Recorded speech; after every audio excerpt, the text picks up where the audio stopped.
వలస కూలీల గురించి మీరు న్యూస్లో వింటూ ఉండుంటారు. మీరున్నటువంటి ప్రాంతాల్లో మరి ఇది ఎలా ఉందో తెలియదు, కానీ ఇక్కడ ఇండియాలో మాత్రం చాలా ఒక పెద్ద న్యూస్గా, సంచలనాత్మకమైనటువంటి వార్తగా అది మారిపోయింది.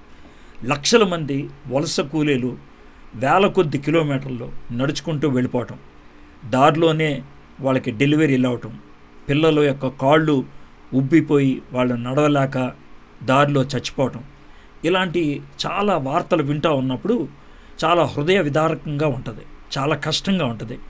దీని అర్థం ఏంటి, దీన్ని ఎలా తీసుకోవాలని. అయితే నేను దాని గురించి మాట్లాడదలుచుకోలేదు, కానీ నేను వాళ్ళ యొక్క ప్రయాణం గురించి ఆలోచిస్తూ ఉన్నాను. వేల కొద్ది కిలోమీటర్లు సైకిల్ తొక్కుంటూ వెళ్ళిపోవటం, నడుచుకుంటూ వెళ్ళిపోతాం, ఈ విధంగా ఎందుకు చేయగలుగుతున్నారు?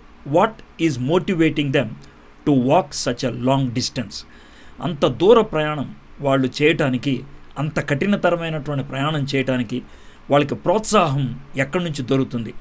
ఈ విధంగా ఆలోచించినట్లయితే కొంతమంది ఇంటర్వ్యూలు నేను టీవీలో చూశాను. వాళ్ళని ప్రోత్సహిస్తుంది ఒకే ఒక అంశం. ఏంటి ఆ అంశం ఏంటంటే, ఐఎమ్ గోయింగ్ హోమ్. నేను ఇంటికి వెళ్తున్నాను, నేను మా ఇంటికి వెళ్తున్నాను, మా ఊరు వెళ్తున్నాను. అక్కడికి వెళ్ళిన తర్వాత ఏ పొలం పని చేసుకొనైనా బతకగలుగుతాను. అక్కడికి వెళ్తే మా వాళ్ళు ఉంటారు, మమ్మల్ని చూస్తారు. సో మా వాళ్ళ దగ్గరికి వెళ్తున్నా, మా ఇంటికి వెళ్తున్నాను, కాబట్టి ఎంత దూర ప్రయాణమైనా కూడా నేను చేయగలుగుతాను. ఇది వాళ్ళని ప్రోత్సహిస్తోంది. There is my home. అయితే ఈరోజు ఈ స్థాయికి వచ్చిన తర్వాత, ఏది 1 పేతురు 4వ అధ్యాయానికి వచ్చిన తర్వాత, నేను అంతకంటే ఎక్కువ పరిచయం మీకు ఇవ్వాల్సిన అవసరం లేదు. మీరు విశ్వాసులు, దేవుణ్ణి ఎరిగినటువంటి వాళ్ళు. ఇప్పటికే మనము మన యొక్క నిత్యత్వము, మన యొక్క నిత్య గృహం పరలోకంలో ఉన్నదని ఆ నిరీక్షణతో మొదలుపెట్టాడు ఈ యొక్క పత్రిక. ఈ యొక్క పత్రిక యొక్క మూల అంశమే నిరీక్షణ. కాబట్టి నేను వెళ్ళేది పరలోకానికి. పరలోకం అనేది నా లోకం, పరలోకం అనేది నా ఇల్లు. ఆ ప్రయాణం ఎంతో ఆసక్తికరంగా ఉండాలి, ఆ ప్రయాణం ఎంతో మోటివేటింగ్గా ఉండాలి, ఎంకరేజింగ్గా ఉండాలి. ఎందుకంటే దట్ ఈజ్ మై డెస్టినీ. అయితే ఆ రాకడ లేకపోతే మన పోకడ, ఈ రెండు ఎంత దూరంలో ఉన్నాయి? ఇది మనకున్నటువంటి ప్రశ్న. మనము ఆ యొక్క అంతాన్ని ఎలా చూడగలుగుతున్నాం? ఈరోజు మనం చూడబోయేటువంటి భాగం 1 పేతురు 4వ అధ్యాయం 7వ వచనం నుంచి 11వ వచనం దాకా. యేసుక్రీస్తు యొక్క రాకడ గురించి మాట్లాడుతున్నాడు. ఆయన దగ్గరకు వచ్చేసింది అంటున్నాడు. దీన్ని మనము ఎలా అర్థం చేసుకోవాలి? ఇలాంటి పరిస్థితుల్లో విశ్వాసంగా మనము ఎలా జీవించాలి? ఇది మనకున్నటువంటి ప్రశ్న. ఈరోజు నేను ఇస్తున్నటువంటి వర్తమానానికి టైటిల్ ఏంటంటే, Christian life style in the end times. అంత్య దినాలలో, లేకపోతే సమస్యలు ఉన్నటువంటి దినాలలో, కష్టాలు ఉన్నటువంటి దినాలలో క్రైస్తవ జీవన శైలి ఎలా ఉండాలి? How should be my Christian life style? నా జీవన శైలి ఎలా ఉండాలి అని. మొన్న గురువారం రోజు మనం ధ్యానం చేసినటువంటి భాగం 4వ అధ్యాయం మొదటి 6 వచనాల్లో 3 అంశాలు మనం ధ్యానం చేసుకున్నాం. ఒకసారి దాన్ని రిపీట్ చేసి ఇప్పుడు ఈ అంశంలోకి వస్తాను. అప్పటికే పేతురు భక్తుడు యేసుక్రీస్తు ప్రభువారి యొక్క శ్రమల గురించి 3వ అధ్యాయం 18వ వచనం నుంచి 22వ వచనం దాకా చూపిస్తూ ఆయన యొక్క శ్రమ, ఆయన యొక్క పునరుద్ధానం, ఆయన పరలోకపు ఆరోహణం మనకి ఏ విధంగా పవిత్రతను, నిత్యత్వాన్ని, భద్రతను అనుగ్రహించాయో. అంటే మనకి శాంక్టిటీనిచ్చాయి, సెక్యూరిటీనిచ్చాయి, షూరిటీనిచ్చాయి. ఆ 3 ఇచ్చాయి. యేసుక్రీస్తు యొక్క మరణం మనకి శాంక్టిటీనిచ్చింది, పరిశుద్ధత. యేసుక్రీస్తు యొక్క పునరుద్ధానం సెక్యూరిటీనిచ్చింది, భద్రత. యేసుక్రీస్తు యొక్క ఆరోహణం, ఎసెన్షన్, పరలోకానికి వెళ్ళటం అనేది మనకి షూరిటీని ఇచ్చింది. ఆ విధంగా చెప్పిన తర్వాత 4వ అధ్యాయంలో 6 వచనాల్లో 3 విషయాలు చెప్తున్నాడు. మొదటి 2 వచనాల్లో యేసుక్రీస్తు ప్రభువారు ఏ విధమైనటువంటి శ్రమ గుండా వెళ్ళారో దాన్ని మీరు మాదిరిగా అనుకరించాలి అని చెప్తూ ఉన్నాడు. క్రీస్తు ప్రాధాన్యతలు మనము అనుకరించాలి అని మొదటి 2 వచనాల్ని మనం ధ్యానం చేసుకున్నాం. Copy the priorities of Christ. ఆ తర్వాత ఇప్పుడు దాకా జీవించింది ఎలా జీవించినప్పటికి కూడా ఇక నుంచి మీ జీవితపు విధానం మారిపోవాలి. మీరు తండ్రి చిత్తానికి మిమ్మల్ని మీరు అప్పగించుకోవాలి. మీ యొక్క కోరికలు, మీ యొక్క తపనలు, మీ యొక్క శరీర ఆశలు వాటిని చంపేయాలి. క్రీస్తుతో మీరు బ్రతకాలి. దేవుని చిత్తానికి మిమ్మల్ని మీరు అప్పగించుకోవాలి. Commit to the will of God. తండ్రి చిత్తానికి అప్పగించుకోవాలి. క్రీస్తు ప్రాధాన్యతలు అనుకరించాలి. తండ్రి చిత్తానికి అప్పగించుకోవాలి. Copy the priorities of Christ, commit to the will of God. ఇక 5-6 వచనాల్లో మనము ఏ విధంగా ఈ లోకములో ఎన్ని ఒత్తిళ్ళున్నా కూడా పరలోకములో మన్నన, పరలోకములో అభినందన, పరలోకములో మనము చప్పట్లు కోసం ఆశించే వాళ్ళంగా జీవించాలి. Crave for the commendation in heaven. పరలోకపు మన్ననను మనము ఆశించాలి. ఈ 3 అంశాలతో 6 వచనాలు మనము ధ్యానం చేశాం. ఇప్పుడు 7వ వచనాన్ని నేను చదువుతున్నాను. అయితే అన్నిటి అంతము సమీపమై ఉన్నది కాగా మీరు స్వస్థ బుద్ధి గలవారై ప్రార్థనలు చేయుటకు మెలకువగా ఉండుడి. The end of all things is near. Therefore be clear minded and self controlled so that you can pray. ఈ యొక్క వచనాన్ని మీద ఎక్కువసేపు మనం ధ్యానం చేస్తాం. ఇప్పుడు చూడబోయేటువంటి 5 వచనాల్లో ఇది కీలకమైనటువంటి వచనం. ఈ ఒక్క వచనాన్ని అర్థం చేసుకుంటే దాని నుంచి మిగిలిన అన్నీ కూడా బిల్డప్ అవ్వకుంటూ వెళ్తూ ఉంటాయి. అందుకనే ఈ వచనాన్ని మనం ఎక్కువసేపు ధ్యానం చేస్తాం. అయితే అన్నిటి అంతము సమీపమై ఉన్నది.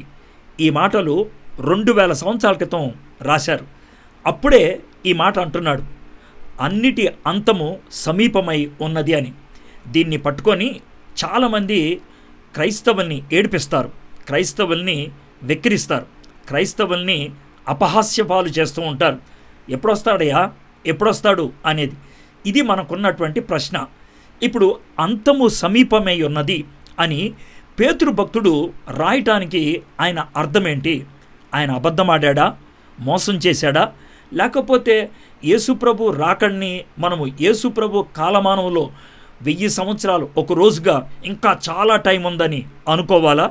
ఈ విధమైనటువంటి చాలా రకాలైనటువంటి ప్రశ్నలు ఉంటాయి. దీన్ని వివరించడానికే నేను ఎక్కువ టైము తీసుకోదలుచుకున్నాను. అయితే దీన్ని అర్థం చేసుకోవడానికి యేసుక్రీస్తు ప్రభువారు వచ్చిన తర్వాత ఈ యొక్క అంత్యకాలము, లాస్ట్ డేస్ అనేటువంటి అంశానికి ఎలాంటి నిర్వచనం, ఎలాంటి డెఫినిషన్ దొరికింది అనే దాన్ని మనం గ్రహించడానికి కాస్త కొత్త నిబంధనలో ఎక్కువ వచనాలనే మనం చూడాలి. అన్ని వచనాలు చూపించను కానీ కొన్ని వచనాలు మాత్రం మీకు చూపిస్తాను. మొదటిది మత్తయి సువార్త 12వ అధ్యాయం 32వ వచనం. మనుష్య కుమారునికి విరోధముగా మాట్లాడిన వానికి పాపక్షమాపణ కలదు కానీ పరిశుద్ధాత్మకు విరోధముగా మాట్లాడిన వానికి, ఇక్కడ జాగ్రత్త వినండి, ఈ యుగమందమై అయినను రాబోవు యుగమందైనను పాపక్షమాపణ లేదు. దీని నుంచే నేను ఒక ప్రాముఖ్యమైన పాయింట్ తీసుకోదలుచుకున్నాను. దీనికి సపోర్టింగ్గా ఇంకా 1-2 వచనాలు మీకు చూపిస్తాను. యేసుక్రీస్తు ప్రభువారు వచ్చిన తర్వాత ఆయన ఈ పదాలని ఉపయోగించడం మొదలుపెట్టాడు మొట్టమొదటిసారిగా. ఏంటి అనంటే ఈ యుగము, రాబోయే యుగము అని. అంటే ఒక విధంగా చెప్పాలంటే యేసుక్రీస్తు ప్రభువారు 2 ఏజెస్ గురించి మాట్లాడుతున్నాడు, 2 యుగాల గురించి మాట్లాడుతున్నాడు. ఈ 2 యుగాలకి డిఫరెన్సియేషన్ ఏంటి, ఆ 2 యుగాలకి ఎక్కడ డివిజన్ పాయింట్, దాని గురించి మనం ఆలోచిద్దాం. బట్ డెఫినెట్గా యేసుక్రీస్తు ప్రభువారు ఈ పదాన్ని అయితే ఉపయోగించారు. ఏమనంటే ఈ యుగ సంబంధమైనది, రాబోవు యుగ సంబంధమైనదని. లూకా సువార్త 20వ అధ్యాయం 34-35 వచనాలు. అందుకు యేసు, ఈ లోకపు జనులు అన్నదానికి మూల భాషలో ఈ యుగపు కుమారులు అని ఉంటుంది, కింద 2 అని ఉంటుంది కదా. పెండ్లి చేసుకుందురు, పెండ్లికియబడుదురు కానీ పరమున మృతులు పునరుద్ధానము పొందుటకు యోగ్యులని ఎంచబడిన పెండ్లి చేసుకొనరు, పెండ్లికియబడరు. ఈ యొక్క దాంట్లో వాళ్ళు పునరుద్ధానపు కుమారులు అనేది రాబోవు యుగానికి సంబంధించింది. అయితే ఈ కాలంలో ఉన్నవాళ్ళు ఏం చేస్తారు? ఇక్కడ కూడా 2 ఏజెస్ గురించి యేసుక్రీస్తు ప్రభువారు చెప్పినట్లు మనం చూస్తాం. ఇదే డిస్టింక్షన్ని లేకపోతే డిఫరెన్సియేషన్ని పౌలు భక్తుడు కూడా ఉపయోగించాడు. ఎఫెసీయులకు రాసిన పత్రిక 1వ అధ్యాయం 21వ వచనం, ఆయన ఈ బలాతిశయము చేత క్రీస్తును మృతుల్లో నుండి లేపి సమస్తమైన ఆధిపత్యము కంటేను, అధికారము కంటేను, శక్తి కంటేను, ప్రభుత్వము కంటేను, ఇక్కడ నుంచి చూడండి, ఈ యుగమునందు మాత్రమే కాక రాబో యుగమునందును పేరు పొందిన ప్రతి నామము కంటేను ఎంతో హెచ్చుగా పరలోకమునందు ఆయనను తన కుడిపార్శ్వమున కూర్చుండబెట్టుకొని ఉన్నాడు. సో ఇప్పుడు మనకు క్లియర్గా ఒక పాయింట్ అర్థమవుతుంది. ఏంటనంటే, యేసుక్రీస్తు ప్రభువారు వచ్చిన తర్వాత ఈ 2 యుగాలు అనేటువంటి కాన్సెప్ట్ అనేది వచ్చింది. There is an understanding of 2 ages. That is my first point. There is an understanding of 2 ages. 2 యుగాలు అనేటువంటి అండర్స్టాండింగ్ వచ్చింది. దీన్ని ఇంకొంచెం ఫర్దర్ స్టడీ చేస్తే ఆ యొక్క యుగాలకి మనకి మీనింగ్ కూడా దొరికేటట్లు చూస్తూ ఉంటుంది. ఇది ఒక సంభాషణ. ఆ సంభాషణ మొత్తం మీకు తెలిసిందే. ఒక ధనికుడు యేసు ప్రభు దగ్గరకు వచ్చాడు. నేను పరలోక రాజ్యంలోకి వెళ్ళాలంటే ఏం చేయాలి అన్నాడు. ఆ యొక్క సంభాషణ మొత్తంలో సూది బెజ్జంలో ఒంటైనా వెళ్తుంది, కానీ ధనవంతుడు పరలోకంలోకి వెళ్ళలేడు, లేకపోతే నిత్యరాజ్యంలోకి వెళ్ళలేడు అనేటువంటి ఆ సంభాషణ మార్కు సువార్త 10వ అధ్యాయంలో కనబడుతుంది. దాంట్లో నేను 2 వచనాలు మాత్రమే ప్రస్తావిస్తాను, ఎందుకంటే అంతా చదవడానికి మనకు టైం లేదు కాబట్టి. 10వ అధ్యాయము 17వ వచనంలో, సద్బోధకుడా, నిత్య జీవమునకు వారసుడు నగుటకు నేనేమి చేయుదును అని అడిగాను. ఇక్కడ నిత్య జీవాన్ని గురించి అడుగుతున్నాడు. ఈ యొక్క ధనికుడు ఎవరో, యవనస్తుడెవడో అడుగుతున్నాడు. ఆ యొక్క నేపథ్యంలో జరిగిన సంభాషణ అంతా మనకి తెలిసిందే. అదే నేపథ్యంలో 23వ వచనంలో యేసుక్రీస్తు ప్రభువారు ఒక పదం ఉపయోగించాడు. దేవుని రాజ్యములో ప్రవేశించుట ఎంతో దుర్లభమని తన శిష్యులతో చెప్పాడు. అతనేమో నిత్య రాజ్యం గురించి మాట్లాడాడు.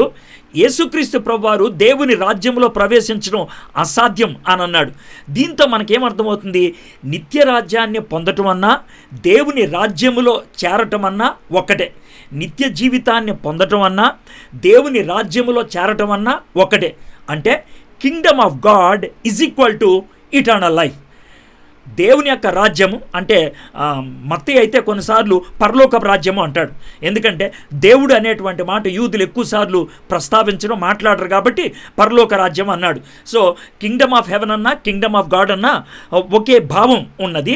అయితే ఆ రెంటిని ఇక్కడ యేసుక్రీస్తు ప్రభువారు దేంతో పోలుస్తున్నారంటే నిత్య జీవితంతో పోలుస్తున్నాడు. ఈ నిత్య జీవం రాబోయే కాలంలో వచ్చేదిగా ఇక్కడ ప్రస్తావిస్తున్నట్లు మనము చూస్తూ ఉన్నాం. ఇంకొక వచనాన్ని కూడా చూపిస్తాను.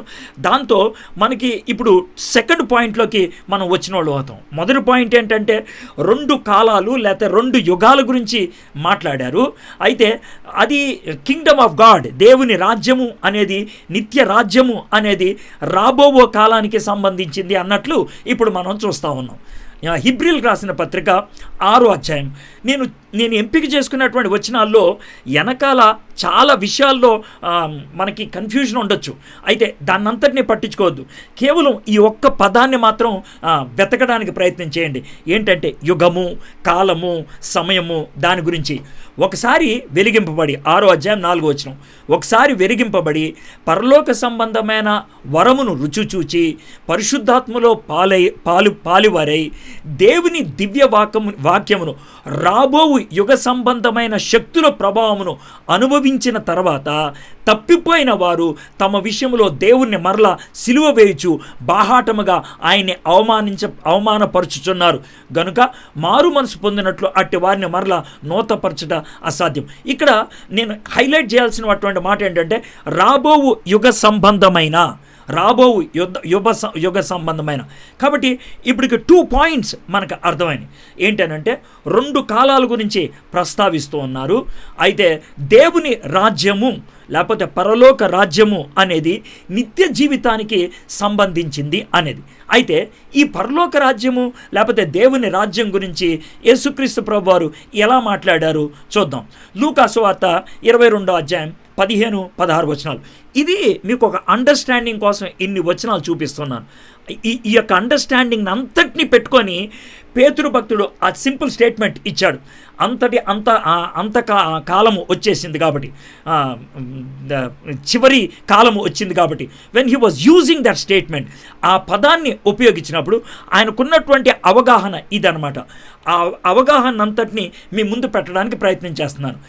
15వ అధ్యాయం 22వ అధ్యాయం 15వ వచనం. అప్పుడు ఆయన, నేను శ్రమ పడక మునుపు, అంటే ఆయన అప్పగింపబడక మునుపు రాత్రి చేసినటువంటి పని, మీతో కూడా ఈ పస్కాను భుజింపవలనని మిక్కిలి ఆశపడి తిని, అది దేవుని రాజ్యములో నెరవేరు వరకు ఇక ఎన్నడూను దాన్ని భుజింపనని మీతో చెప్పుచున్నానని వారితో చెప్పాను. చాలా స్పష్టంగా అన్నాడు, నేను ఇంకా దీన్ని ముట్టుకోను, నిత్య రాజ్యంలోనే, రాబో రాజ్యంలోనే అక్కడ నేను మళ్ళీ దాన్ని తీసుకుంటాను అని.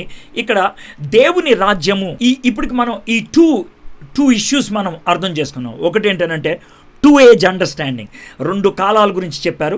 రెండోది Kingdom of God is equal to eternal life, దేవుని రాజ్యం అంటే నిత్య రాజ్యము, అది రాబో సంబంధించిందని.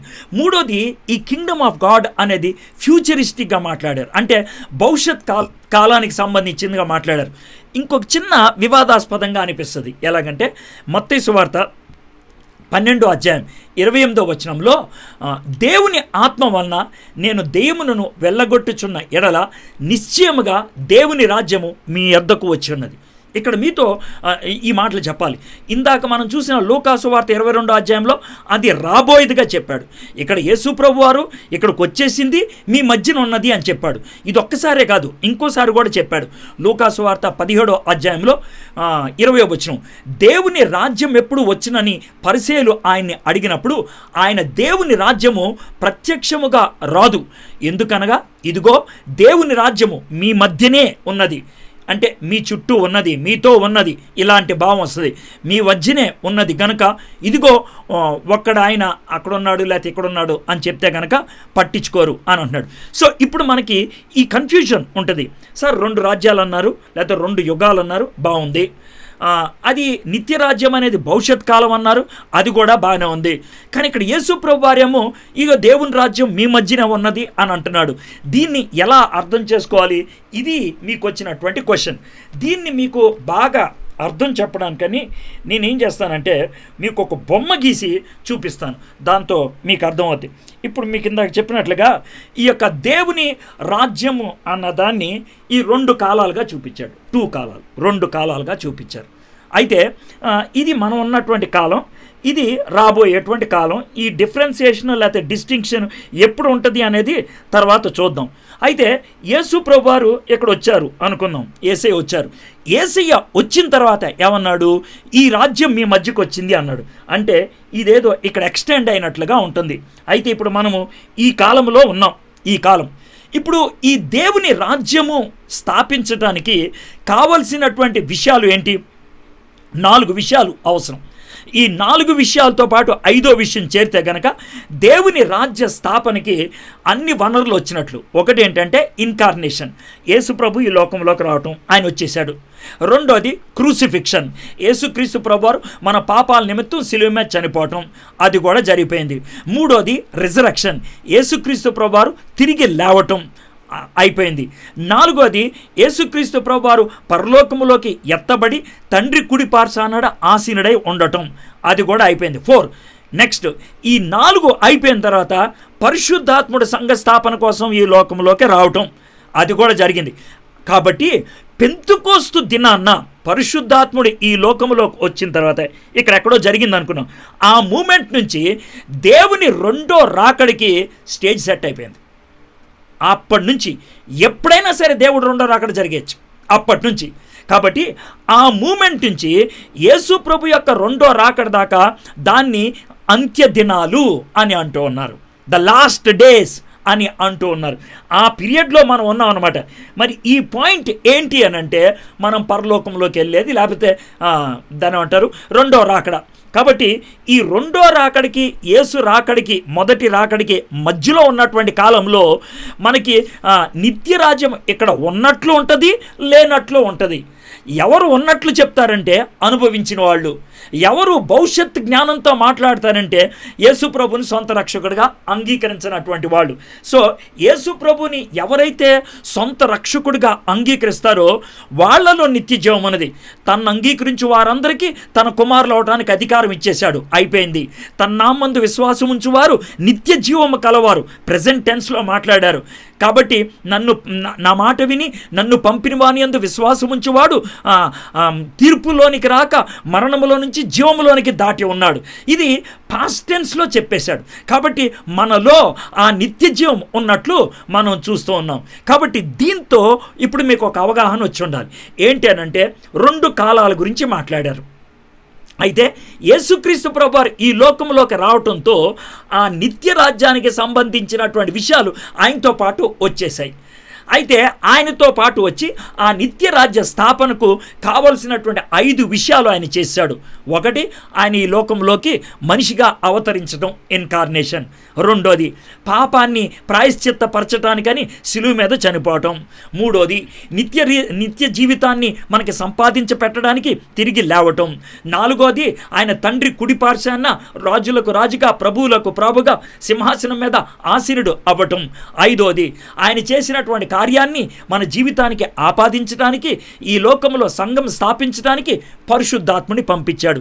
ఈ 5 అయిపోయిన తర్వాత దేవుని 2వ రాకడికి కావలసినటువంటి పనులు పూర్తి అయిపోయినాయి దేవుని పక్షాన. కాబట్టి ఇక దేవుడు ఏమంటాడు తెలుసా? నా పని అయిపోయిందయా, నా పని అయిపోయింది, నేను ఎప్పుడైనా వచ్చేస్తాను. నా పని అయిపోయింది, నేను ఎప్పుడైనా వచ్చేస్తాను. So from his side all the works he wanted to do he has accomplished. ఆయన చేయదలుచుకున్న పనులన్నీ ఆయన అవగొట్టేశాడు. సో ఇప్పుడు ఈ చివరి దినాలు అంటే ఏంటి? యేసుక్రీస్తు ప్రభువారు పరలోకమునకి ఎత్తబడిన కొన్ని 10 రోజులకి పరిశుద్ధాత్ముడు వచ్చాడు కదా పెంతెకోస్తు దినాన్న. ఆ పెంతెకోస్తు దినాన్న పరిశుద్ధాత్ముడు వచ్చిన టైం నుంచి, అప్పటి నుంచి వాళ్ళు ఈ పదాన్ని ఉపయోగించడం మొదలుపెట్టారు. ఏమన్నా తెలుసా? లాస్ట్ డేస్ అని. మీకు ఆ రుజువు చూపిస్తాను చూడండి. అపోస్తల కార్యములు 2వ అధ్యాయం. అపోస్తల కార్యం 2వ అధ్యాయం. పెంతెకోస్తు దినాన్న పేతురు మాట్లాడుతున్నాడు, పరిశుద్ధాత్మని యొక్క నింపుదలతో మాట్లాడుతున్నాడు. అంటే తన నోటెంబట వచ్చినటువంటి మాటలు స్వయాన్న పరిశుద్ధాత్ముడు పలికిచ్చిని అని చెప్పాలన్నమాట. ఏమని చెప్తున్నాడు చూద్దాం. 2వ అధ్యాయం అపోస్తల కార్యములు 17 వచనములు. అంత్య దినముల యందు నేను మనుషులందరి మీద నా ఆత్మను కుమ్మరించదను. ఎంత స్పష్టంగా ఉందో చూడండి. అంత్య దినమున యందు నేను మనుషులందరి మీద నా ఆత్మను కుమ్మరించదును అని యోవేలు ప్రవక్త ద్వారా చెప్పాడు కదా, అది ఇప్పుడు నెరవేరుతుంది. నా ఆత్మను కుమ్మరించదను గనక వారు ప్రవచించదురు. ఈ మాటలు చెప్తూ పేతురు భక్తుడే ఉన్నాడు. ఇప్పుడు మీరు చూస్తున్నది ఆ యొక్క ప్రవచనం యొక్క నెరవేర్పు. ఇవే అంత్య దినాలు, ఇవి ఇప్పుడు నెరవేరుతున్నాయి. పరిశుద్ధాత్ముడు యోవేలు ప్రవక్త ద్వారా ఆయన ప్రవచించాడు. ఆ ప్రవచనం ఈరోజు ఆయన నెరవేరుస్తున్నాడు. ఇది చాలా స్పష్టంగా చెప్పిందన్నాడు. సో దీనికి ఆయన ఉపయోగించినటువంటి పదం ఏంటంటే అంత్య దినాలు. అంత్య దినాలు అని అన్నప్పుడు మనం ఎలా ఆలోచించాలంటే ఫ్రమ్ గాడ్స్ యాంగిల్, దేవుని డైరెక్షన్ నుంచి, దేవుని యొక్క ఆలోచన నుంచి తాను చేయాల్సిన పనులన్నీ అయిపోయింది. కాబట్టి ఆయన ఎప్పుడైనా రావచ్చు. He can come any time. దీన్నే మనం పేతురు పత్రిక 1వ అధ్యాయం 20-21 వచనాల్లో కూడా చూసాం. ఆయన జగత్తు పునాది వేయబడక మునిపే నియమింపబడెను గాని తన్ను మృతుల్లో నుండి లేపి తనకు మహిమనిచ్చిన దేవుని ఎడల తన ద్వారా విశ్వాసులైన మీ నిమిత్తము, ఈ మాట చూడండి, కడవరి కాలమందు, కడవరి కాలం అంటే లాస్ట్ డేస్, చివరి దినాలు, కడవరి కాలము యందు ఆయన ప్రత్యక్షపరచబడెను. అంటే ఈ లోకములోకి యేసుక్రీస్తు ప్రభువారు వచ్చి శిలువ మీద చనిపోయి తిరిగి లేవటం అనేటువంటిది, ఆయన రక్షణ కార్యం ఈ లోకానికి ప్రత్యక్షపరచబడటం అనేది ఎప్పుడు జరిగింది? It happened in the last days. కాబట్టి ఇప్పుడు ఆయన చేయాలనుకున్నటువంటి పనులన్నీ అయిపోయినాయి. ఎప్పుడైనా సరే ఆయన రాకడ రావచ్చు. అయితే పేతురు భక్తుడు లాస్ట్ డేస్ అని రాస్తూ ఉంటే, పేతురు భక్తుడు రాసినటువంటి ఒక 30 ఏళ్ళకి తర్వాత, అంటే పేతురు భక్తుడు 65 ఆ ప్రాంతాల్లో రాస్తే 90 ఆ ప్రాంతాల్లో యోహాను భక్తుడు రాస్తున్నాడు. ఆయన ఇంకా తీవ్రమైనటువంటి పదాన్ని ఉపయోగించాడు. 1 యోహాను 2వ అధ్యాయం 18వ వచనం, చిన్నపిల్లలారా ఇది కడవరి గడియయు. ఇది కడవరి గడియ, ద లాస్ట్ ఆర్. అంటే ఆయన డేస్ కూడా వదిలేశాడు, ఇక గంటల్లోకి వచ్చేసాడు, నిమిషాల్లోకి వచ్చేసాడు. క్రీస్తు విరోధి వచ్చినని వింటిరి. ఆయన ఏంటనంటే ఇక జరిగేది ఒకటే, ఎప్పుడైతే పరిశుద్ధాత్ముడు వచ్చాడో, సంఘాన్ని స్థాపిస్తున్నాడో, క్రీస్తు విరోధి రెచ్చిపోతాడు, వాడు సంఘం మీద పోరాడతాడు, ఈ సంఘం నిలబడుతుంది, సంఘంలో కొంతమంది జారిపోతారు. ఇవన్నీ జరుగుతున్నాయి. So from God's angle it is all over. ఇక మన పక్షాన జరగాల్సింది ఉందే. కాబట్టి దీనంతటినీ కూడా నేను ఈ పాయింట్ చెప్తున్నాను. ఏంటనంటే ఇప్పుడు మనం చదివినటువంటి పేతురు పత్రిక 4వ అధ్యాయం 7వ వచనానికి నా ఫస్ట్ పాయింట్ అంటే the end is near and here. The end is near and here.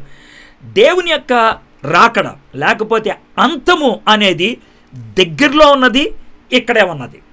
దగ్గరలో ఉన్నది, ఇక్కడే ఉన్నది. అదే మనం 7వ వచనం చూస్తాం. అయితే అన్నిటి అంతము సమీపమై ఉన్నది. It is here and it is near. అది అంత దగ్గర ఉన్నది కాబట్టి ఆయన ఏం చెప్తున్నాడు? 7వ వచనం చదువుతున్నాను. అయితే అన్నిటి అంతము సమీపమై ఉన్నదంటే ఇప్పుడు అంతం అంటే మీకు ఏంటో అర్థమైపోయింది. యేసుక్రీస్తు ప్రభువారు, తండ్రి దేవుడు, పరిశుద్ధాత్ముడు వాళ్ళు చేయదలుచుకున్నటువంటి పనులు అయిపోయినాయి. ఇక ఆయన రెండో రాకడికి అన్ని విధాలుగా సన్నద్ధాలు అయిపోయినాయి. కాబట్టి any time he can come. So దాన్ని అంత్య దినము లేకపోతే అంత్యకాలము, అంత్య గడియ అనే పదాన్ని ఉపయోగించారు. అయితే అన్నిటి అంతము సమీపమై ఉన్నది కాగా దేర్ఫోర్ మీరు స్వస్థ బుద్ధి గలవారై, mind it must be clear minded, మీరు స్వస్థ బుద్ధి గలవారై ప్రార్థనలు చేయుటకు మెలకుగా ఉండడి. సో బేసిక్గా ఆయన ఏం చెప్తున్నాడంటే యూ నీడ్ టు ప్రే. అన్నిటి అంతము సమీపమై ఉన్నది కాబట్టి యూ నీడ్ టు ప్రే.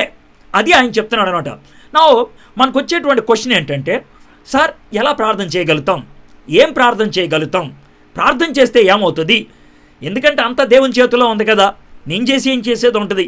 ఇది మనకుండేటువంటి క్వశ్చన్స్. సో ఈ 3 క్వశ్చన్స్కి మనం ఇక్కడ జవాబు పొందాలి.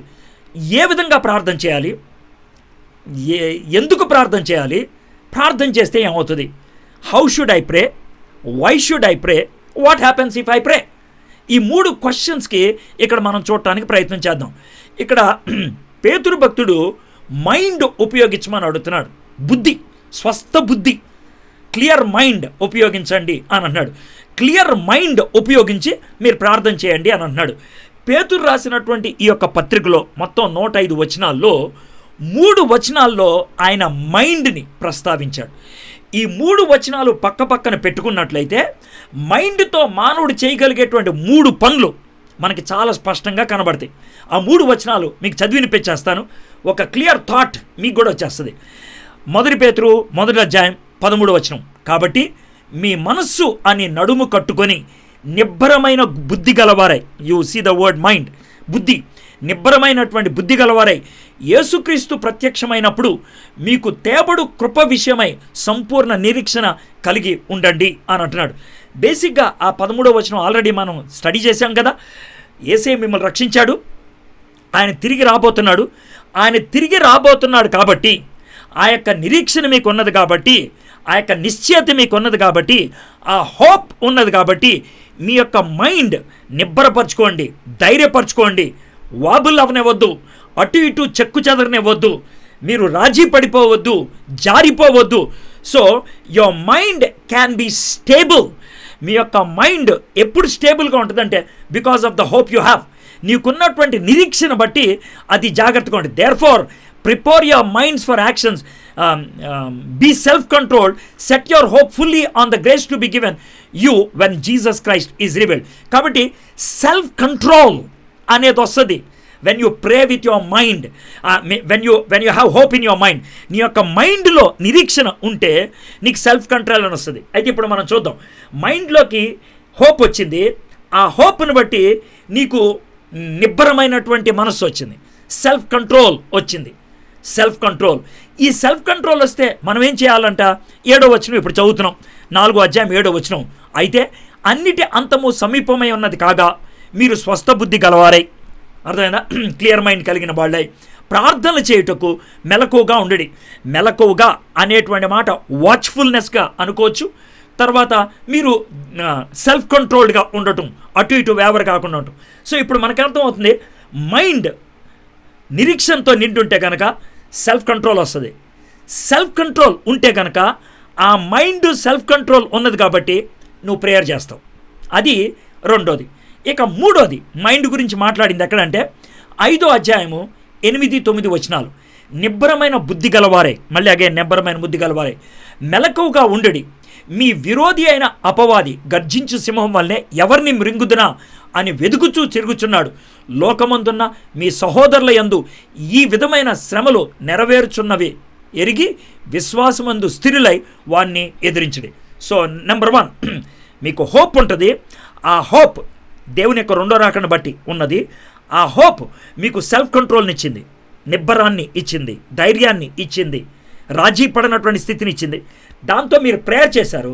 ఆ ప్రేయర్ మీకేం చేసింది? సాతాన్ని ఎదిరించడానికి సత్తానిచ్చింది. So these are the 3 levels of this mind use చేయటం. You use your mind to get hope, and when you get hope you get self control. When you get self control you pray, and when you pray you can attack the Satan. So ఇది రెండవ రాకడకి ముందు జరగాల్సినటువంటి పను. ఎందుకనంటే సాతానుడు ప్రతి ఒక్కడిని పడగొడటానికి ప్రయత్నం చేస్తూ ఉంటాడు. చాలామంది ఈ ప్రేయర్ విషయంలో మిస్ అవుతూ ఉంటారు. సో ఎలా చేయాలి అనే విషయం అర్థమైంది. ఎందుకు చేయాలి అనే దాన్ని చూద్దాం. ఇప్పుడు మీరే చెప్పగలుగుతారు ఎందుకు చేయాలి అన్నదానికి. మీకు కపుల్ ఆఫ్ రెఫరెన్సెస్ ఇస్తాను. లూకా సువార్త 21వ అధ్యాయం 34, 35, 36 వచనాలు. మీ హృదయములు ఒకవేళ తిండి వలనను మత్తు వలనను ఐహిక విచారం వలనను మందముగా ఉన్నందున ఆ దినము అకస్మాత్తుగా మీ మీదకు ఉరి వచ్చినట్లు రాకుండా మీ విషయమై మీరు జాగ్రత్తగా ఉండడి.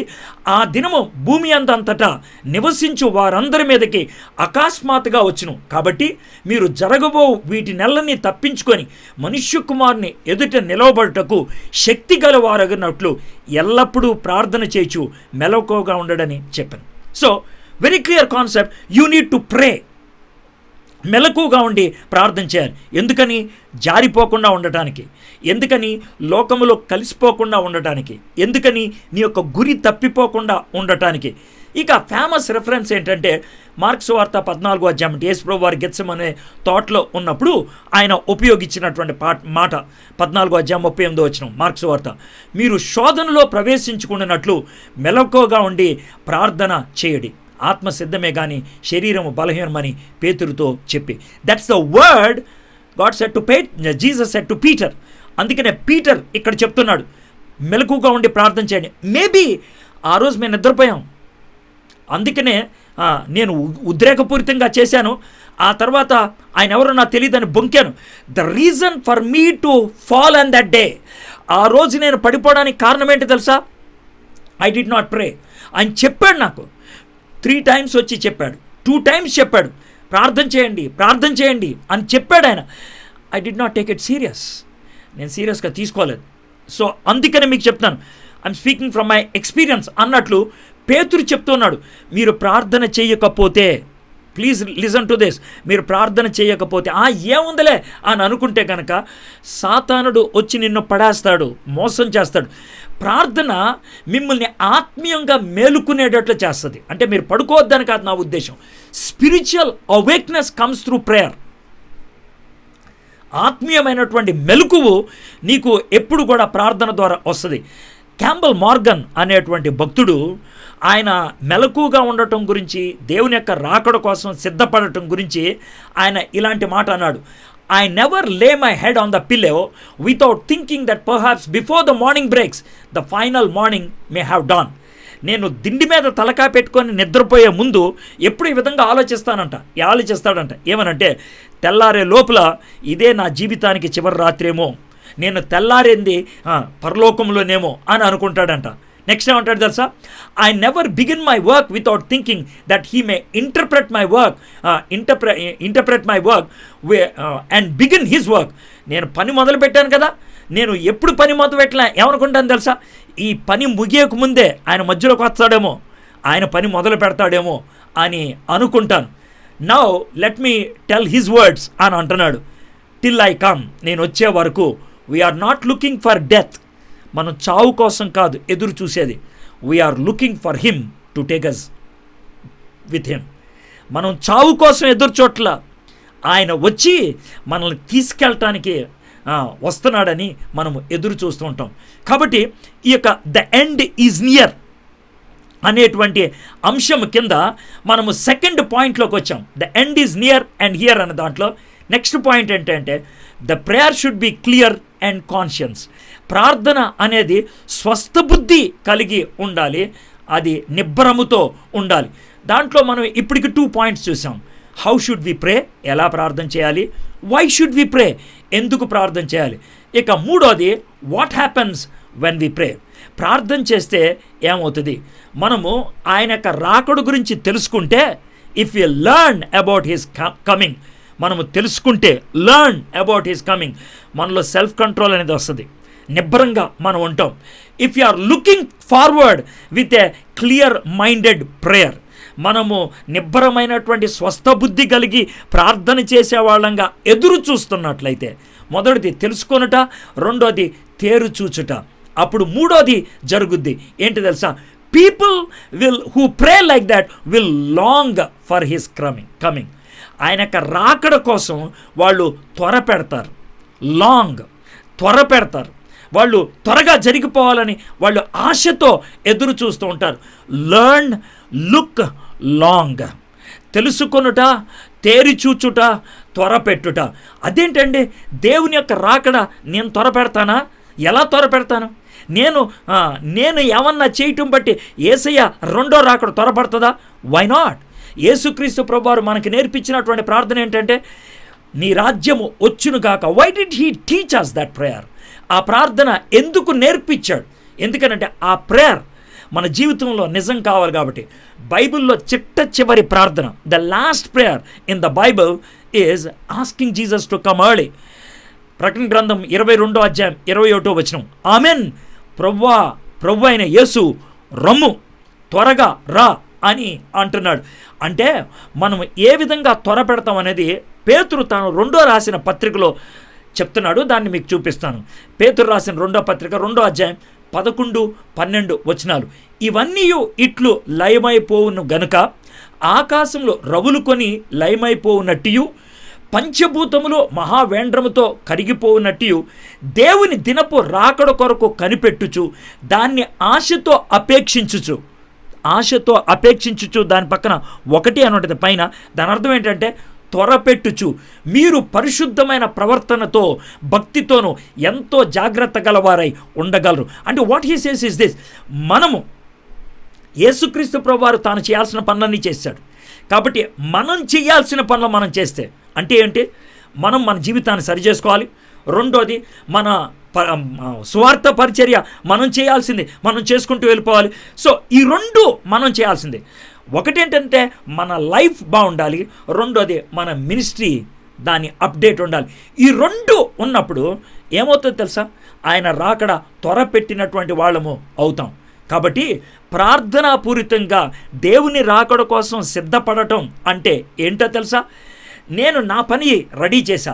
గుర్తుపెట్టుకోండి, హూ విల్ లాంగ్ టు, ఎవరైతే ఆయనతో మాట్లాడటానికి ఇష్టపడతారో, ఎవరైతే ఆయనతో నడవటానికి ఇష్టపడతారో, ఆయన రాకడను త్వరపెట్టడానికి ఈ లోకంలో చక్కగా జీవించడానికి ప్రయత్నం చేస్తారు. సో ఈ మొదటి వచనం నుంచి 2 పాయింట్లు మనం నేర్చుకున్నాం. ఏంటా పాయింట్లు? ఒకటి ఏంటంటే the end is near and here, దేవుని యొక్క రాకడ ఇక్కడే ఉన్నది, దగ్గరకు వచ్చేసింది. రెండోది the prayer should be clear and conscience, మనం చేసేటువంటి ప్రార్థన స్పష్టంగా ఉండాలి, స్వస్థ బుద్ధి కలిగిందై ఉండాలి. ఇది 7వ వచనం. I took more than half an hour, I know that. అయితే ఇక్కడ నుంచి నేను తీసుకునేది చాలా తక్కువ టైమే ఉంటుంది, ఎందుకంటే దాని అప్లికేషన్ ఇక్కడ చూస్తూ ఉన్నాం. 8వ వచనం, above all love each other deeply because love covers over a multitude of sins. ప్రేమ అనేక పాపములను కప్పును కనుక అన్నిటికంటే ముఖ్యంగా ఒకని ఎడల ఒకడు మిక్కుటమైన ప్రేమ గలవారై ఉండడి. ఇప్పుడు దాకా 3 పాయింట్స్ నేర్చుకున్నాం. Learn about his coming. ఆయన యొక్క రాకడ గురించి తెలుసుకో. సెల్ఫ్ కంట్రోల్, నిబ్బరమైనటువంటి స్వస్థ బుద్ధి వస్తుంది. రెండోది, యూ లుక్ ఫార్వర్డ్, దాన్ని ఎదురు చూస్తూ ఉండు కాబట్టి నువ్వు ప్రార్థన చేస్తావు. రెండోది, యూ లాంగ్, త్వరపెట్టు, ఆశపడు అనేది. Learn, look, long. ఈ మూడు ఉంటే నాలుగోది మన జీవితంలో ఆటోమేటిక్గా పుట్టుద్ది. ఏంటి తెలుసా? వి లవ్, మనం ప్రేమిస్తాం. ఈ మొదటి మూడు తెలుసా? Learning about his coming, looking forward about his coming, longing for his coming. ఆయన రాకడు గురించి తెలుసుకొనుట, ఆయన రాకడు గురించి మనము ధ్యానించుట, ఆయన రాకడు గురించి మనము ఎదురు చూస్తాం ఉన్నాయి కదా. ఈ మూడు పైకి చూసే, ఈ మూడు కూడా వర్టికల్ రిలేషన్ చెప్తున్నాం. ఈ మూడు వర్టికల్ రిలేషన్ బాగుంటే కనుక హారిజాంటల్గా ప్రేమను ఖచ్చితంగా మనం చూపించగలుగుతాం. If you know how to look up right, పైకి చూడటం నీకు తిన్నగా వస్తే చుట్టూ ఉన్న వాళ్ళతో నువ్వు చక్కగా ఉండగలుగుతావు. Love is the motivation regard your upward look. నీవు పైనికి చక్కగా చూస్తున్నావు అని అనటానికి ఈ యొక్క లవ్, ఈ యొక్క ప్రేమ నిన్ను ప్రోత్సహిస్తుంది. చుట్టూ ఉన్న వాళ్ళతో ప్రేమ సంబంధం ఉంటే కనుక ఎస్యా వచ్చేసి అందరితో నేను బాగున్నాను అని చెప్తూ ఉంటాం. That is your motivation and love is your ministry. ప్రేమ అనేది నీ పరిచర్య. అయితే మిక్కుటమైన ప్రేమ కలిగిన వారై అనేటువంటి మాట ఉపయోగిస్తున్నాడు. Deep love, fervent love. Fervent అనేటువంటి మాట సర్వసాధారణంగా అథ్లీట్స్ ఉపయోగిస్తారు.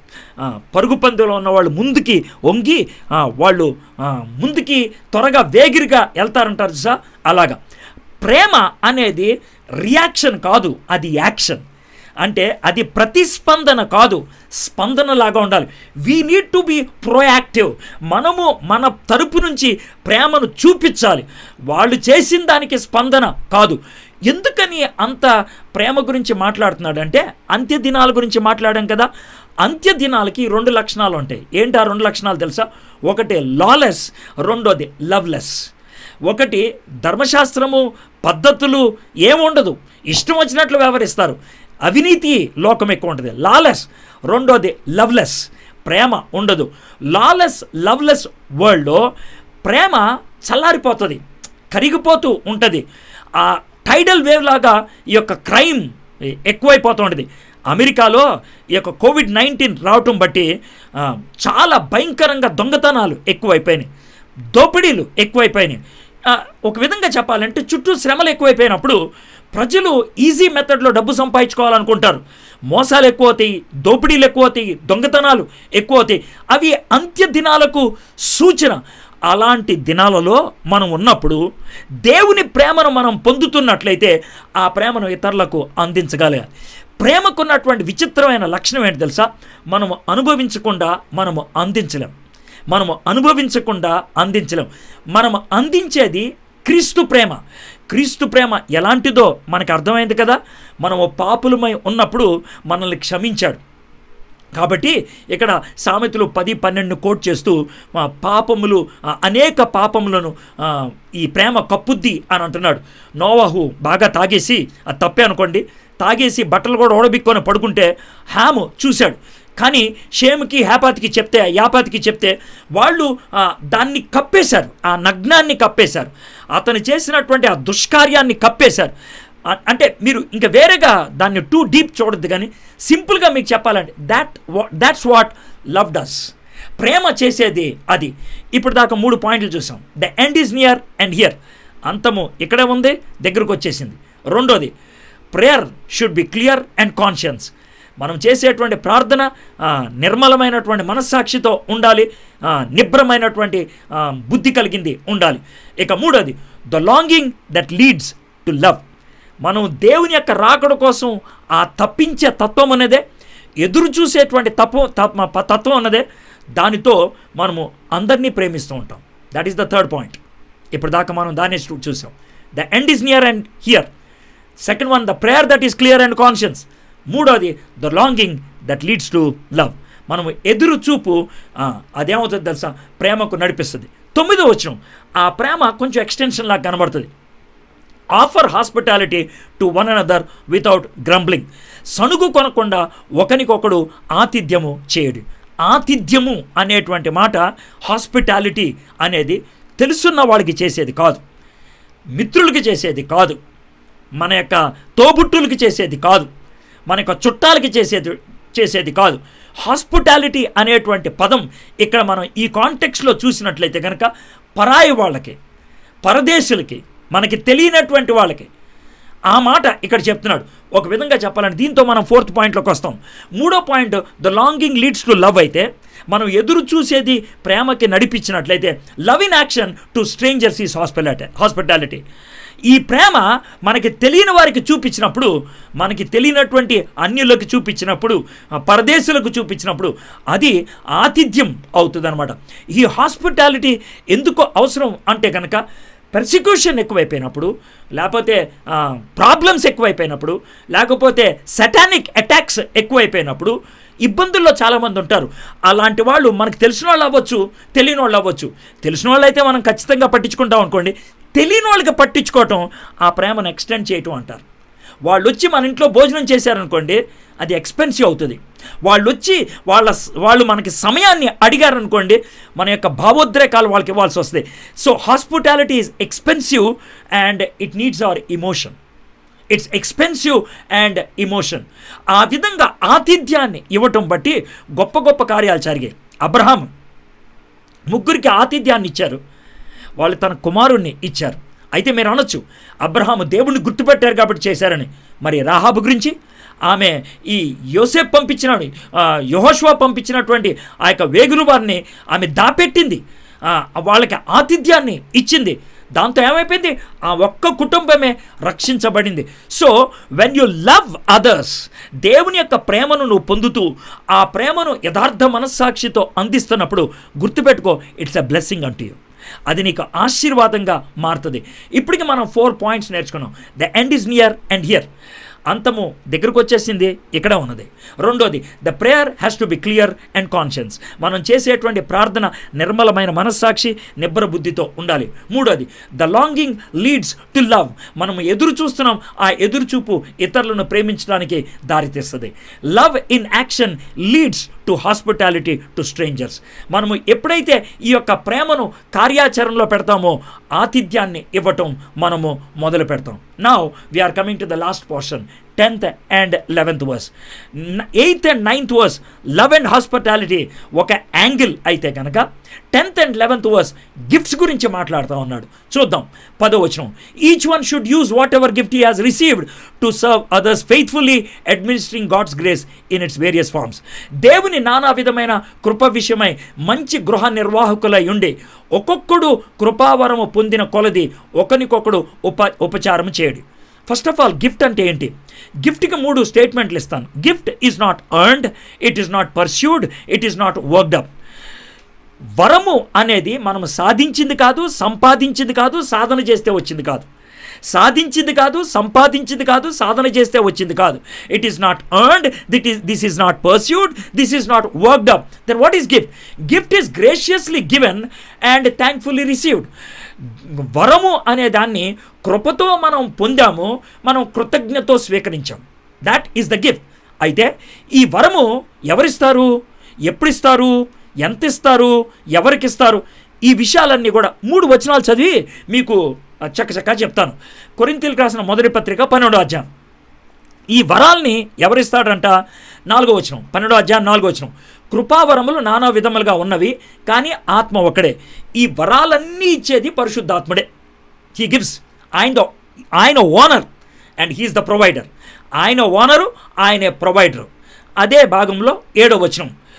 ఆయనను అందరి ప్రయోజనము కొరకు ప్రతివానికి ఆత్మ ప్రత్యక్షతను అనుగ్రహించుచున్నాడు. మారు మనసు పొందిన ప్రతి ఒక్కడికి వరం ఇస్తాడు. ఎందుకనంటే నువ్వు మారు మనసు పొందంగానే దేవుని యొక్క ఆలయంలో ఒక జీవరాయి అవుతావు, ఒక లివింగ్ స్టోన్. మనము 2వ అధ్యాయం 4వ వచనం చూసాం కదా, దాన్నే సంఘము అన్నాం కదా, దాన్నే మందిరము అన్నాం కదా. మారు మనసు పొందిన ప్రతి వ్యక్తి దేవుని శరీరంలో ఒక భాగం. అది కాల, చెయ్య, ముక్క, నోర, ఏదో నాకు తెలీదు, ఏదో ఒక భాగం. సో ఆ భాగంకి ఉండాల్సినటువంటి క్వాలిటీ నీకు ఇచ్చేస్తాడు, ఆ భాగానికి ఉండాల్సినటువంటి గిఫ్ట్ నీకు ఇస్తాడు. కాబట్టి every believer should have at least 1 గిఫ్ట్. మనం శరీరం మొత్తం కాదు కాబట్టి no believer will have all the gifts. ఇప్పుడు మీకు బాగా అర్థమైంది కదా. Every believer should have at least one gift. ప్రతి విశ్వాసికి ఒక్క వరమైనా ఉంటుంది. ఏ విశ్వాసికి కూడా అన్ని వరాలు ఉండవు. కన్ను నడవలేదు, కాలు చూడలేదు, అర్థమైంది కదా. నేనే కన్ను నేనే కాలు అనేది ఎవడో అనలేడు. సో కాలు కన్ను మీద ఆధారపడాలి, కన్ను కాలు మీద ఆధారపడాలి. కన్ను చూసిన దానికి కాలు కదులుద్ది, కాలు కదిలిన దాన్ని బట్టి కన్ను ఆనందిస్తుంది. ఇది పరిస్థితి. So they are interdependent. So వరాలన్నీ కూడా ఆ విధంగా పరిశుద్ధాత్ముడు అనుగ్రహిస్తాడు. 11వ వచనం అదే భాగంలో ఏమంటున్నాడు, ఆయనను వీటన్నిటినీ ఆ ఆత్మ ఒక్కడే తన చిత్తము చొప్పున ప్రతి వానికి ప్రత్యేకంగా పంచి ఇచ్చును, కార్యసిద్ధి కలిగిచేయను. కాబట్టి ఏ వరము ఎవరికి ఇవ్వాలి అనేది డిసైడ్ చేసేది ఎవరు? పరిశుద్ధాత్ముడు. నువ్వు అడిగితే ఇచ్చేదేం కాదు, అర్థమైందా. నీకు ఏది ఇస్తే సమాజానికి ఉపయోగపడుతుందో, సంఘానికి ఉపయోగపడుతుందో దాన్ని బట్టి ఇస్తాడు. ఇందాక 7వ వచనంలో చూసినప్పుడు ఆయనను అందరి ప్రయోజనము కొరకు ప్రతి వానికి ఆత్మ ప్రత్యక్షతను అనుగ్రహిస్తున్నాడు. కన్ను చూసేది కాలు నడిపించడానికి, కాలు నడిచేది కన్ను చూసిన దాన్ని బట్టి. ఒక చిన్న ఎగ్జాంపుల్ చెప్పాను. So gifts are for mutual benefit. వరాలు అనేవి పరస్పరము ఉపయోగపడేది. ఇప్పుడు మీరు నాకు బాధ్యత ఇచ్చాడు, 1 పేతురు పత్రికని ఎక్స్పాజిటరీ చేయమని. నేను రోజుకి 10-15 గంటలు చదివి నేను నేర్చుకుంటున్నాను, మీకు బోధిస్తున్నాను. This is mutually beneficial. నేను ఒక్కడనే చదువుకున్నట్లయితే నా ఒక్కడికే అవుతుంది, అది దేవుని వాక్యములో ఎదగటం అవ్వదు. We have to grow together. So this is called exercising the gift. దేవుడు నాకు అనుగ్రహించినటువంటి వరాన్ని నేను ఉపయోగిస్తూ ఉన్నాను. కాబట్టి పరిశుద్ధాత్ముడు వరాలు ఇస్తాడు. ఆయన ఎవరికి ఏ వరం ఇవ్వాలో నిర్ణయిస్తాడు. ఆ వరాలు ఇచ్చేది పూర్తి సంఘానికి ఉపయోగపడటానికి. అయితే మనకి 3 బాధ్యతలు ఉన్నాయి. ఒకటి స్టివర్డ్షిప్, గృహ నిర్వాహకత్వం. ఆయన నాకు ఇచ్చాడు, నేను జాగ్రత్తగా దాన్ని వినియోగించాలి. ఆక్యుపేషన్, ఆయన వచ్చేదాకా నేను బిజీగా ఉండాలా, లేకపోతే నేను పోయేదాకా నీకు ఇచ్చినటువంటి వరం, నీకు ఇచ్చినటువంటి పని నువ్వు చేస్తూ ఉండాలి. That is what you have to do. So కాబట్టి ఇక్కడితో మనకు 5th పాయింట్ వచ్చింది, labouring faithfully with the gift of God. దేవుడు మనకిచ్చినటువంటి ఆ యొక్క వరాన్ని మనము నెమ్మదిగా నడిపిస్తూ ఉంటాం. ఒకటి లర్న్, తెలుసుకున్నాం. 2వది లుక్, తేరు చూస్తున్నాం. 3వది లాంగ్, తప్పిస్తున్నాం, లేకపోతే అక్కడికి వెళ్ళాలని ఆలోచిస్తున్నాం. 3వది. 4వది లవ్, ప్రేమిస్తున్నాం. 5వది లేబర్, ఆయన యొక్క రాకడికి సంసిద్ధపరచడానికని నేను పనిచేస్తూ ఉంటాను. Now let me look at this last verse and conclude. 11వ వచనం, ఒకడు బోధించిన ఎడల దైవోక్తులను బోధించినట్లు బోధింపవలను. ఒకడు ఉపచారము చేసిన ఎడల దేవుడు అనుగ్రహించు సామర్థ్యము నుండి చేయవలను. ఇందువలన దేవుడు అన్నిటిలోనూ యేసుక్రీస్తు ద్వారా మహిమపరచబడును. యుగ యుగములు మహిమయు ప్రభావము ఆయనకుండునుగాక. ఆమెన్. 2 వరాలు, 2 కైండ్స్ ఆఫ్ మినిస్ట్రీ గురించి చెప్తున్నాడు. ఒకటి స్పీకింగ్, 2వది సర్వింగ్. ఒకటి బోధించుట, 2వది సేవ చేయుట, పరామర్శలు. అది ఏ విధమైనటువంటి సేవ అయినా అవ్వచ్చు. ఒకటి speaking the very word of God, దేవుని మాటల్ని అందించడం. ఇప్పుడు ఇన్ని రోజులు నేను పేతురు పత్రికను బోధిస్తూ ఉన్నప్పుడు నేను వివరిస్తున్నాను, but what I'm giving you is nothing but the word of God. మీకు దేవుని వాక్యం తప్పించి, పచ్చి భాషలో చెప్పాలంటే సొల్లు కొట్టట్లేదు, సోది చెప్పట్లేదు. I'm giving the word of God, expounding the word of God. దేవుని యొక్క వాక్యాన్ని ఉన్నది ఉన్నట్లుగా మీకు బోధిస్తూ ఉన్నాను. ఎందుకని ఈ బోధించాల్సిన పరిస్థితి ఉంది? ఎందుకంటే వాక్యం యొక్క కరువు ఉన్నది. There is a famine of the word of God. మీకు మాట చెప్పంటారా? ఇలాగ స్పష్టంగా దేవుని వాక్యం చెప్తూ ఉంటే వినేవాళ్ళు చాలా తక్కువ మంది ఉంటారు. మీలో కూడా చాలామందికి చిరాకు వస్తూ ఉంటుంది. మీలో చాలామంది కాన్సన్ట్రేట్ చేసి వినలేరు. సీరియల్ చూసినంత ఆనందంగా, సినిమా చూసినంత ఆనందంగా, కబుర్లాడినటువంటి ఆనందంగా బహుశా మీలో కొంతమంది ఈ వాక్యం వినడానికి ఇష్టపడతలేదేమో. That speaks about your spirituality. మీ యొక్క ఆత్మీయత గురించి చెప్తుంది. That speaks you are not obedient to what God has revealed. దేవుడు మీకు బహిర్గతం చేసిన దానికి మీరు విధేయత చూపించలేదు, అందుకనే మీరు స్వీకరించలేకపోతున్నారు. ఐఎమ్ స్పీకింగ్ సో డైరెక్ట్లీ, చాలా ఖచ్చితంగా చెప్తున్నాను. The hunger is the proof that you are the child of God. నువ్వు దేవుని బిడ్డ అని అంటానికి. Speaking the word of God. అయితే దేవుని వాక్యాన్ని చెప్పాల్సినటువంటి పరిస్థితి వచ్చినప్పుడు నాకు వాక్యం రాదే, నాకు చెప్పడం సరిగ్గా రాదే, అవన్నీ అనవసరం. 1 పేతురు 3:15 నీకున్నటువంటి నిరీక్షకు హేతు అడిగితే స్పష్టంగా చెప్పేసేయి, నిదానంగా చెప్పేసేయి, భయపడకుండా చెప్పేసేయి. దీన్ని ఆధారం చేసుకొని బిల్లీ గ్రామ్ గారు ఒక మాట అంటారు, God does not mind your stumbling and faltering phrases. దేవుడు నీ యొక్క వణికేటువంటి తత్వం, లేకపోతే గొణిగేటువంటి తత్వం, లేకపోతే నీకున్నటువంటి నత్తి, లేకపోతే సరిగ్గా లేనితనం పట్టించుకోడంట. He is not hindered by poor grammar. నీకు సరిగ్గా వ్యాకరణ రాదేమో, సెంటెన్స్లు చెప్పడం సరిగ్గా రాదేమో. He is interested in your heart. నీ హృదయం అంటే ఆయన ఇష్టం. That is what Billy Graham said. రెండోదిగా serving with the strength of God. దేవుడు మనకిచ్చినటువంటి శక్తి కొలది మనము సేవ చేయాలంట. దేవుని యొక్క శక్తి ఎలాంటిదో తెలుసా? దేవుని యొక్క శక్తి అనేది కరెంటు లాంటిది. దేవుని యొక్క శక్తి అనేది ఇంటర్నెట్ డేటా లాంటిది. దేవుని యొక్క శక్తి అంటే అది అన్నం లాంటిది. అన్నం ఏ రోజు ఆ రోజు తినాల్సిందే. నిన్న తిన్న అన్నం ఈరోజు బలం ఇవ్వదు. నిన్నున్న కరెంట్ ఈరోజు లైట్ వెలిగించదు. ఇందాకున్నటువంటి డేటా ఇప్పుడు నాకు ఇంటర్నెట్ పనిచేసేటట్లు చేయదు. అది ఎప్పటికప్పుడు కంటిన్యూస్గా ఉండాల్సిందే. అదేవిధంగా దేవుడు మనకు అనుగ్రహించేటువంటి గ్రేషియస్ స్ట్రెంగ్త్, తన కృపా శక్తి, అది అనుక్షణము మనం వాడే కొద్దీ ఇస్తూ ఉంటాడు. దాన్ని ఇక్కడ ఏమైనా ఉపయోగించాడు తెలుసా? దేవుడు అనుగ్రహించు సామర్థ్యమునందు చేయవలెను. దీన్ని ఇంగ్లీష్లో చెప్పాలంటే the grace that is provided for that day. God is providing you for that. ఆయన ముందేదో నీకు ఇవ్వడు. గుర్తుపెట్టుకోండి, ఒకవేళ నీతో 1000 రూపాయలు బిజినెస్ చేయాలనుకుంటే, మినిస్ట్రీ చేయాలనుకుంటే దేవుడు ఒక్కసారి 1000 రూపాయలు ఇవ్వడు. ముందు 300 ఇస్తాడు. అది ఖర్చు అవుతున్నప్పుడు తర్వాత 200 వస్తాయి. అది చివరికి వచ్చినప్పుడు ఆ తర్వాత 300 వస్తాయి. అది వచ్చిన తర్వాత 50 రూపాయలు వస్తాయి. దేవుడు ప్రోగ్రెసివ్గా మనకిస్తాడు. God's gracious provision of strength is directly proportional to our obedience and usage of resources. దేవుడు మనకు అనుగ్రహించేటువంటి కృపా వరముల యొక్క శక్తి, దేవుడు మనకి అనుగ్రహించినటువంటి కృపను మనము అనుభవించటం, అందించటం, ఉపయోగించడానికి డైరెక్ట్గా దానికి అనుగుణంగా ఉంటుంది. నీ జీవితంలో దేవుని యొక్క కృపను అనుభవించట్లేదా? దేవుని యొక్క శక్తిని రుచి చూడట్లేదా? ఆత్మీయంగా ఎదుగుదల లేదా? వారం రోజుల క్రితం ఏ విధంగా వ్యవహరించావు ఇప్పుడు కూడా అలాగే వ్యవహరిస్తున్నావా? గత సంవత్సరం ఎలాగా ఉన్నదో నీ ఆత్మీయత అంతకంటే హీన స్థితికి వెళ్ళిపోయిందా? That means you either did not use the strength God has given or misused the strength that has God has given you. దేవుడు నీకు ఇచ్చినటువంటి శక్తిని అయితే ఉపయోగించకుండా పక్కన పడేసావు, లేకపోతే దాన్ని దుర్వినియోగం చేసావు. తలాంతుల యొక్క ఆ యొక్క ఉపమానంలో చూసాం కదా, ఆడు ఉపయోగించలేదు, కోపం వచ్చింది. God has given you gracious gifts. దేవుడు నీకు కృపా వరాలు ఇచ్చాడు, నువ్వు మారుమనసు పొందిన వ్యక్తి అయితే. If you are not using it, use చేయకపోతే దేవుడికి కోపం వస్తుంది. 3 వ్యక్తులు చెప్పినటువంటి మాటలు నేను చెప్పి నేను ముగిచ్చేస్తాను. మొదటిది జార్జ్ ముల్లర్. జార్జ్ ముల్లర్ చాలా పేదరికంలో ఉన్నాడు.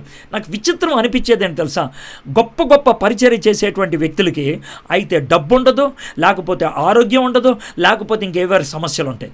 వాటి మధ్యన వాళ్ళు పరిచర్య చేస్తే ఏమవుద్దో తెలుసా? దేవునికి మహిమ కలుగుద్ది. అన్నీ ఉండి పరిచర్య చేస్తే ఆడికి తిన్నదరక్క చేస్తున్నాడు రా అని అంటారు. వీళ్ళు తిన్నదరక్క చేసింది కాదు, ఏం చేయాలో డబ్బు తెలుసుకోక చేసింది కాదు. They were doing in their poverty, they were doing in their ill health situations. వాళ్ళకున్నటువంటి బలహీనమైనటువంటి పరిస్థితుల్లో, వాళ్ళకున్నటువంటి ఆ యొక్క ఆర్థికమైనటువంటి ఇబ్బందుల మధ్య చేశారు. జార్జ్ ముల్లర్ కొన్ని సందర్భాల్లో తాను నడిపించేటువంటి ఆర్ఫనేజ్లో తిండి లేకపోతే పిల్లలకి ప్లేట్ ఇచ్చి ప్రార్థన చేసేవాడు, ప్రభువా అన్నం పంపించవా, ఫుడ్ పంపించవా అని. అద్భుతమైనటువంటి విధంగా దేవుడు ఫుడ్ పంపిస్తూ ఉండేవాడు, అద్భుతమైనటువంటి పద్ధతిలో. You must read the book of George Muller to understand the concept of faith. విశ్వాసంతో ఆధారపడటం అంటే ఏంటో జార్జ్ ముల్లర్ జీవితాన్ని చదివితే మనకు అర్థమవుతుంది. ఆయన ఏమంటాడు తెలుసా? Faith does not operate in the realm of possible. సాధ్యము అనేటువంటి ఆ స్థాయిలో విశ్వాసం ఎప్పుడు పనిచేయదంట. There is no glory for God in that which is humanly possible. 100 రూపాయలు ఉన్నప్పుడు 100 రూపాయల వస్తువు కొనడానికి పెద్ద విషయం ఏముంది? 100 రూపాయలు ఉన్నప్పుడు 1000 రూపాయల వస్తువు కొనుక్కోవాలనుకోవటం ఉన్నదే, అది దేవునికి మహిమ తీసుకురావటం అంటే. Faith begins where man's power ends. ఈ స్టేట్మెంట్ గుర్తుపెట్టుకోండి. Faith begins where man's power ends. మానవుడు చేతులు ఎత్తేసినప్పుడు అప్పుడు విశ్వాసం పనిచేస్తుంది, అప్పుడు దేవునికి మహిమ వస్తుంది. అది జార్జ్ ముల్లర్ చెప్పింది. హడ్సన్ టైలర్ ఆయన ఏమన్నాడు చూద్దాం. God's work done in God's will never lack God's supply. దేవుని పని దేవుని చిత్తములో దేవుని పద్ధతిలో నడుస్తున్నప్పుడు దేవుడు తాను ఇవ్వాలనుకున్నది ఎప్పుడు కూడా ఆపాడు. హడ్సన్ టైలర్ చైనాలో పరిచయం చేసి 500 పాస్టర్ని ఆయన తరబీదు చేశాడు. 500 పాస్టర్స్, 500 పాస్టర్స్, 800 వర్కర్స్, 800 మంది పనిచేసేవాళ్ళు, 500 మంది పాస్టర్స్ని కమ్యూనిస్ట్ దేశంలో తనకి స్వేచ్ఛ లేనటువంటి దినాల్లో, డబ్బులు కూడా సరిగ్గా లేని దినాల్లో చేయగలిగాడు. ఎందుకు తెలుసా? Every moment, every day Hudson Taylor has to receive the strength from God. దేవుడి దగ్గర నుంచి ఆ శక్తిని పొందాలి. మూడో వ్యక్తి, ఆపరేషన్ మొబిలైజేషన్ అనేటువంటి సంస్థను ఆరంభించినటువంటి వ్యక్తి జార్జ్ వర్వర్ లోగాస్ అనేటువంటి పడవ కొనటానికి వెళ్ళినప్పుడు, కొన్ని 100 కోట్లు ఖరీదు చేసేటువంటి పడవ కొనటానికి వెళ్ళినప్పుడు జోబులో $500 ఉన్నాయి. Only $500 to buy a ship that cost thousands of crores. అడిగారు జార్జ్ వర్వర్ని, ఎక్కడికి వెళ్తామని. పడవ కొనటానికి. జోబులో 500 ఉన్నాయి, కానీ బేరం ఆడేసాడు తెలుసా? హౌ దేవుడు ఇస్తాడు అనే విశ్వాసంతో. That is faith. George Verwer ఏమంటాడు తెలుసా? I believe the reason many Christians are so dull and lifeless in their faith is because they are not in the battle. చాలామంది క్రైస్తవులు నిర్లిప్తంగా, జీవం లేని వాళ్ళగా ఈ లోకంలో ఎందుకుంటున్నారు తెలుసా? వాళ్ళు యుద్ధ భూమిలో లేరు. They are not in the battlefield, not using their weapon. దేవుడు వాళ్ళకి ఇచ్చినటువంటి ఆయుధం, వాక్యం అనే ఆయుధం, విశ్వాసం అనే ఆయుధం, ప్రార్థన అనేటువంటి ఆయుధం. Not using their weapon, not advancing against the enemy. సాతాను మీద పోరాడటానికి వెళ్ళట్లేదు. My friends, if you are not battling with the Satan, you are battling on the side of the Satan. నువ్వు సాటన్కి ఆపోజిట్గా ఉండి యుద్ధం చేయట్లేదంటే వాడితో కలిసిపోయావని అర్థం. There is no neutrality once you become a Christian. నువ్వు క్రైస్తవుడు అయిన తర్వాత న్యూట్రాలిటీ లేదు. Either you are on God side or on Satan side. On who side you are? ఎవరి సైడ్లో ఉన్నావు? దేవుని యొక్క రాకడ చాలా సమీపంగా ఉంది. అది రాకడ అవ్వచ్చు, లేకపోతే నీ పోకడ అవ్వచ్చు. I don't know, what ever it is. ఈ రెండు కూడా చెప్పిరావు. ఈ రెండిట్లో ఏది జరగటానికైనా సాధ్యమే. దేవుని రాకడ సాధ్యం, నీ పోకడ సాధ్యం. Anything is possible. Are you ready? నువ్వు సంసిద్ధంగా ఉన్నావా? Have you utilized the gracious gifts that have been given to you? Are you loving the people around you? నీ చుట్టూ ఉన్న వాళ్ళని ప్రేమించగలుగుతున్నావా? దేవుని యొక్క ఆతిథ్యాన్ని ఇవ్వడానికి సంసిద్ధంగా ఉన్నావా? పరిశుద్ధాత్ముడు నీకు ఇచ్చినటువంటి వరాలు నువ్వు ఉపయోగించడంలో బిజీగా ఉన్నావా? దేవుడు నీకు ఇచ్చినటువంటి వరాలను బట్టి స్పీకింగ్గా, సర్వింగ్గా, శక్తి వంచన లేకుండా దేవుని శక్తిని ఆశ్రయిస్తూ చేయగలుగుతున్నావా? If you are not able to do it, probably you need to check your life. నీ జీవితాన్ని సరిచేసుకోవాలి. ప్రార్థన చేద్దాం. మా దేవా, మా ప్రభా, మీకు వందనాలు, మీకు స్తుతులు, మీకు స్తోత్రాలు చెల్లిస్తున్నాం.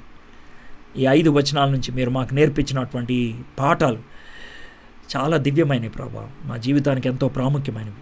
ప్రతి వర్తమానంలో ప్రభా, you are touching the utmost need of our soul. మా ప్రాణానికి ఎంతో ప్రాముఖ్యమైనటువంటి నీడ్ని నువ్వు మీట్ చేస్తున్నావు ప్రభా. నీకు వందనాలు చెల్లిస్తున్నావు. ఇంతగా వాక్యం వింటున్నటువంటి ఈ బిడ్డల మీద ఎంతో బాధ్యత ఉన్నది ప్రభా. They have the highest possible responsibility. బాధ్యత ఉన్నది ప్రభా. They cannot run away. వెళ్ళిపోకూడదు ప్రభా. They cannot run away.